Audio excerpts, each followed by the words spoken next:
আইন করে ৩ বছর মেয়াদী স্পন্সর ভিসায় ৪,৫২,০০০ শ্রমিক নিচ্ছে ইতালি। চলতি বছরের এই ভিসায় দ্বিতীয়বারের মতো আরও ১,১০,০০০ শ্রমিকের কোটা বাড়িয়েছে দেশটি।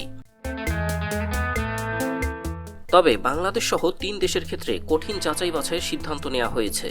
সম্প্রতি ইতালির পার্লামেন্টের নিম্নকক্ষ আইনটির অনুমোদন দিয়েছে। উচ্চকক্ষ সিনেটে অনুমোদন পেলেই প্রকাশ করা হবে গেজেট।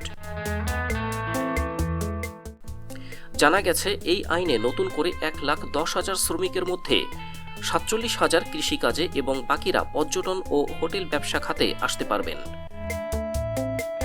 তবে বাংলাদেশ, পাকিস্তান ও শ্রীলঙ্কার নাগরিকদের ইতালিতে আসার ক্ষেত্রে কড়াকড়ি আরোপ করা হয়েছে। এছাড়া অবৈধ ও রাজনৈতিক আশ্রয় প্রার্থীদের আলবেনিয়ায় পাঠাচ্ছে ইতালি সরকার।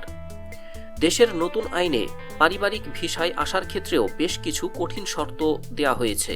সেই সঙ্গে স্পন্সর ভিসা কোনো কারণে বাতিল করা হলে তা মালিকপক্ষকে জানানো হবে না। তাই বাংলাদেশিদের সতর্ক থাকার পরামর্শ দিয়েছে ইমিগ্রেশন বিশেষজ্ঞরা।